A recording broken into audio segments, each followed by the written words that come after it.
खुलुमबाय लोगोफोर, गोजोन फुंबिलि बयनिसिमबो। नोंथांमोनखौ डियार ब्रह्म इउटुब चेनेलाव गोदान भिडिअ आरो फिन खेबसेबाव बयखौबो बरायनाय बावहरबाय।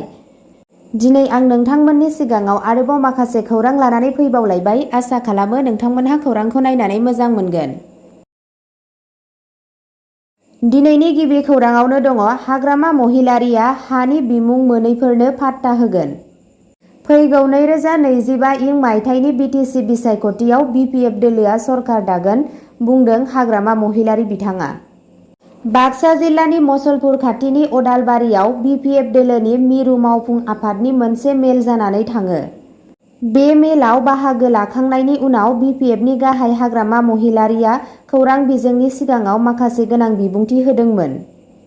रिपर्टनि बायदियैब्ला हाग्रामा महिलारीया खौरां बिजोङाव बुंदों दि 2025 मायथाइनि बिटिसि इलेक्सनाव सरकार दागोना 100% रोखा। बेनि अनगायैबो सोरखार दाखांनायनि उनाव गिबि खामानिया जाबाय जायफोरा थांनाय बिसायख'थियाव समायखिरा लानाय बायदि हानि पाट्टा मोनाखै बिसोरनो हा पाट्टा होनाय। गुबुन फारसे फैबाय थानाय उफ्रा बिसायख'थियाव सिडली बिधान सभा बियाबाव BPF दोलोआ हारसिङैनो गेलेगोन। BPFनि गाहाय हाग्रामा महिलारीया UPPL दोलोखौ सोंखारिनानै बुङो दि थांनाय लकसभा बिसायख'थियाव UPPL दोलोआ देरहादोंमोनब्लाबो बिसोरनि दैदेनगिरि मावथिफोरा रंजानायनि फोरबो फालिनो साहस खालामनो हायाखै। मानोना बेयो बिसोरनि गुबै देरहानाय नङा। नैथि खौराङाव दङ, एडभान्स फिफा स्टेन्डार्ड फुटबल ग्राउन्डखौ मैया BTRनि गाहाय मावफुं सोद्रोमा प्रमद बर'आ बेखेवनानै होबाय। खौरां बिजोंनिफ्राय मिथिनो मोननाय बायदियैब्ला BTRनि गाहाय मावफुं सोद्रोमा प्रमद बर'आ दिनै 30 जुलाइआव क'क्राझार साइ स्टेडियामाव जानो गोनां डिउरान्ड कापनि गेलेग्रा फोथारखौ बेखेवनानै होबाय। रिपर्टनि बायदियैब्ला साइ स्टेडियामाव गोदानै जागायजेननाय सुबिदायाव मोनसे बाला बिथा बिखं, गोजौ आरोंदायारि स्मार्ट स्प्रिंकलार आरो इसिङारि दै बोहैलांनाय खान्थि दङ। BTRनि CM प्रमद बर'आ बेखेवनानै दैदेनदोंमोन। लोगोसे मानगोनां EM श्री दावबैसा बर', MLA श्री लरेन्स इस्लारि आरो गुबुन गेदेमा सुबुंफोरबो दंमोन। बे मुलुग थाखोनि फोथारा ओनसोलारि रोंग'थिफोरखौ गेजेर हायुंआरि थाखोनि टरफोराव गावसोरनि रोंग'थिखौ दिन्थिनो आरो मुलुगनां गेलेनायनि थासारिजों थाबैनो गोरोबहोनो गोहो होगोन, जायजों इयुननि गेलेमु जाफुंसारनायनि लामाया गेवलांगोन। रिपर्टनि बायदियैब्ला दिनैनि जागायजेननाय जोलुर बादायनाया मोनाबिलिनि 4 रिंगानिफ्राय बड'लेण्ड FC आरो नर्थ इस्ट इउनाइटेड FCनि गेजेराव जागोन। कालचारेल इभेन्टआ बेलासिनि 2 रिंगानिफ्रायनो सोलिबाय थागोन। थामथि खौराङाव दङ, APSC केलेंकारि।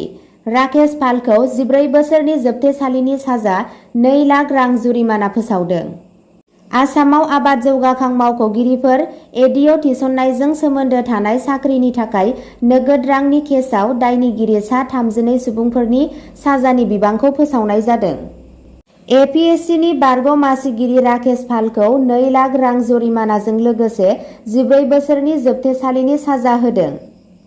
फारसेथिं गुबुन सानै सोद्रोमा बसन्त कुमार दले आरो समिदुर रेहमानखौ 50,000 रां जुरिमानाजों लोगोसे 10 बोसोरनि जोबथेसालिनि साजा होनाय जादों। आद्रा थानाय सा 29 दायनिगिरिफोरखौ 10,000 रां जुरिमानाजों लोगोसे 4 बोसोरनि जोबथेसालिनि साजा होनाय जादों। इं 2017 मायथाइयाव दाखिल खालामजानाय गसराव थिसननाय बिखान्थियाव घुस आरो अनागार दंमोन।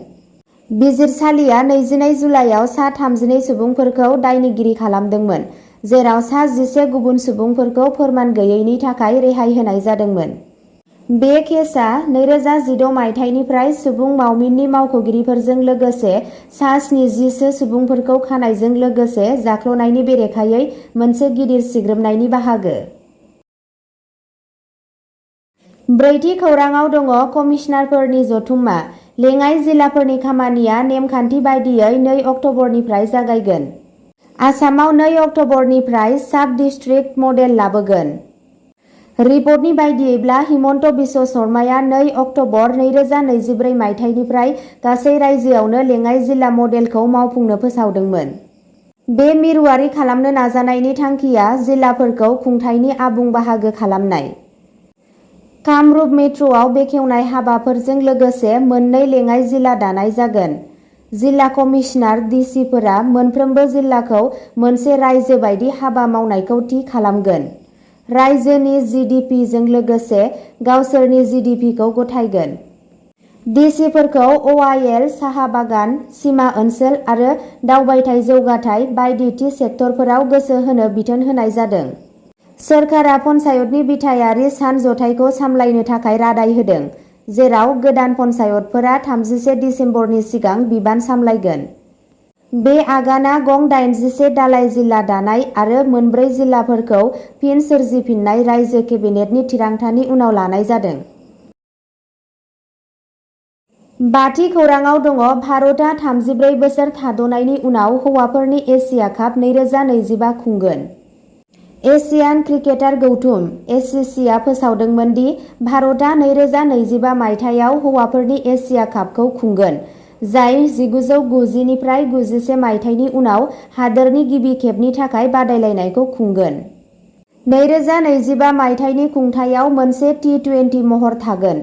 फारसेथिं बांलादेशआ 2027 मायथाइनि टुर्नामेन्टखौ खुंगोन, जाय ODI महरखौ उनसंगोन। मोन्नैबो आयदायाव मोन 6 हानजा आरो 13 मेचफोर थागोन होनना खौराङाव मिथिनो मोननाय जादों। 6थि खौराङाव दङ खारखुमानो नाजानायाव पुलिसआ सेंग्राखौ गुलि गावदों। सासे लाइमोन सिख्लानि बुथारनायनि दायनिगिरि सासे सेंग्राया समबारखालि पुलिस कास्टाडिनिफ्राय खारखुमानो नाजानायाव पुलिसजों गावजादोंमोन। दायनिगिरि सेंग्राखौ राहुल हुसेन होनना सिनायथि होनाय जादों आरो जाथायनि उनाव गुलि नांनानै बिथांखौ फुंनि 5:30 रिंगासोआव गुवाहाटी मेडिकेल कलेज आरो हस्पिटाल GMCHआव लांनाय जादों। खौरांनि बायदिब्ला कामरुप पुलिसआ हाजोआव सासे लाइमोन सिख्लाखौ बुथारनायनि दायाव राहुलखौ खादोंमोन। जाथायनि उनाव बुथारजानाय सुबुंनि गोथै सह'खौ बाक्ता भलाबारि लामायाव मोनसे कालभार्टनि सिङाव दैयाव गोजावना थानाय मोननाय जादोंमोन। 7थि खौराङाव दङ ड्राग्सनि बेरेखायै दावहायाव जाफुंसारनाय। काछार पुलिसआ 40,000 याबा टेब्लेटफोर जब्द खालामदों।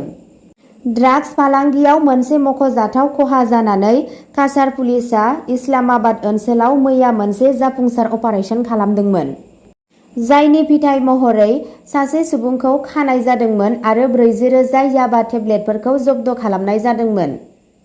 जब्द खालामनाय कनसाइनमेन्टनि अनुमान खालामनाय हाथाइनि बेसेना सोमोनांथाव 12 कौटिसो जागोन होनना खौराङाव मिथिनो मोननाय जादों। आयेन बेरेखा फेग्रा मुवा रोगानायनि थाखाय बाहायजानाय गंसे गारिखौबो जब्द खालामनाय जादोंमोन। बे जाफुंसारनाया मोनसे ड्राग फ्री आसाम सोरजिनायनि फारसे आसाम पुलिसनि गोख्रों रादायनि फोरमान। अब्ला दिनैनि खौराङा एसेनोसै। नोंथांमोनहा बेबादिनो सानफ्रोमबोनि खौरां मिथिनो थाखाय चेनेलखौ साबस्क्राइब खालामनानै लादो आरो भिडिअखौ नायनानै मोजां मोनदोंब्ला अन्नानै लाइक, शेयार आरो कमेन्टबो खालामनानै होदो।